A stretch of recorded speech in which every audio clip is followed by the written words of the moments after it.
අපේ ස්වභාව ධර්මය තුළින් අපට පාවිච්චි කරන්න පුළුවන් පුනර්ජනනීය බල ශක්තිය පාවිච්චි කරන්න පුළුවන් හැකියාව දැන් නිෂ්පාදනය කරාට කොතරම් බැරි වේවි සම්ප්‍රේෂණය කරලා මේක හරි පාරිභෝගිකයට යවන්න පුළුවන් හැකියාව. මම හිතන්නේ ඒක ඉස්මතු වෙලා තියෙනවා සාම්පූර් බලාගාරය තුළ ඒ ඇති වෙලා තියෙන ප්‍රශ්නය. ඒකට ඔබතුමාලාගේ විසඳුම වන්නේ ඉන්දියන් ග්‍රිඩ් එක මේකට එකතු කිරීමද? නමුත් ඉදිරියේදී අපි බලාපොරොත්තු වෙන්නේ පුළුවන් තරම් දැන් සාමාන්‍යයෙන් දැනට තියෙන්නේ 70% තමයි අපේ රිනියුබල් එනර්ජි වලට යන්න පුළුවන් පර්සන්ටේජ් එක. අපි ඉස්සරහට ජෙනරේෂන් ප්ලෑන් එක අපි හදාගෙන යනවා. මෙන්න මේ තියෙන කන්ස්ට්‍රේන්ට් එක වැඩි ඉවත් කරලා අර ඒ 70% කියන කන්ස්ට්‍රේන්ට් එකේ තියාගන්න නැතුව මේක ඉදිරියට යන්න. තර්මල් ගත්තාම අපි 120ක කැපැසිටි එකක් තමයි ජෙනරේෂන් එකට එන්නේ. හැබැයි අපේ ජෙනරේෂන් කොස්ට් එකෙන් 40% යන්නේ මේ තර්මල් වලට. බල මේ අඩු කරගන්න තියෙන සුනිත්‍ය බල මේවකට යන එක.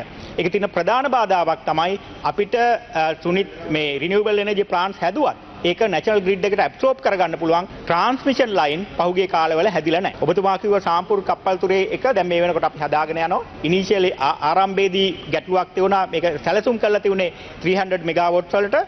නමුත් කැපැසිටි ඉන්ක්‍රීස් එකකින් අපි 600 මෙගාවොට් වලට තීරණය කළා. දැන් ඒකේ ටෙන්ඩර් කටයුතු කරගෙන යනවා. උතුරු ප්‍රදේශයේ මන්නාරම් ප්‍රදේශවල තියෙන ඒ වගේම හම්බන්තොට දිස්ත්‍රික්කයේ තියෙන මේ රිනියුබල් එනර්ජි වලින් තියෙන එක ජාතික විදුලි පද්ධතියට එකතු කර ගැනීම සඳහා තියෙන ප්‍රධාන බාධාව තමයි මේ ට්‍රාන්ස්මිෂන් ලයින්. අපි ජනාධිපතිතුමත් එක්ක පහුගිය සතියේ තිබිච්ච සාකච්ඡාවේදී එතුමා පොරොන්දු වුණා ලංකාවේ භාණ්ඩාගාරයේ සල්ලි යොදවලා මේක අපි කරමු. මොකද මේක අපේ විදුලි බල පද්ධතියට විශේෂයෙන් රිනියුබල් එනර්ජි ඇබ්සෝබ් කර ගැනීම සඳහා අතිශයම වැදගත්. දාන ට්‍රාන්ස්මිෂන් ලයින් 4ක් හදන්න අපි ඉදිරියේදී කටයුතු කරනවා. පුනර්ජනනීය බල ශක්තිය තුල අපිට දැන් මෙගාවට් 3000ක් නිෂ්පාදනය වෙනවා. හැබැයි නිෂ්පාදනය වුණාට මේකට බැටරි එනර්ජි ස්ටෝරේජ් සිස්ටම් එක බෙස් එක තුලින් අපි දිරිමත් කරලා තිබ්බ ඒ කටයුතු සම්පූර්ණයෙන්ම අඩාල කරලා තියෙනවා.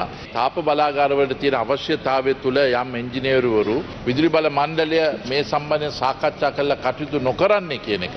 මේ ප්‍රකාශය සම්පූර්ණයෙන් නිවැරදි නැහැ. මම උදාහරණයක් කරලා ගන්නම් 2024 දී රූප්ටොප් සෝලාර් තිබුණේ මෙගාවොට් 867යි. 2025 වෙනකොට මේක 1674ට වැඩි වෙලා තියෙනවා. ඒ කියන්නේ තිවිච්ච ප්‍රමාණයට වඩා දෙගුණයක් එක අවුරුද්දක් ඇතුළත ජාතික ජනබලවේගයේ ආණ්ඩුව ඇවිල්ලා තිවිච්ච ප්‍රමාණයට වඩා දෙගුණයක් වැඩි කරලා තියෙනවා. ඒ නිසා කවුරු හරි කියනවා නම් මේ සෝලාර් වලට යන්නේක සම්බන්ධයෙන් විරෝධතාවය ඔබතුමා දත්ත මත කතා කරන්න. එහෙම නැතුව නිකන් මේ ආවට ගියාට කතා කරන්න ලෑස්ති වෙන්න එපා.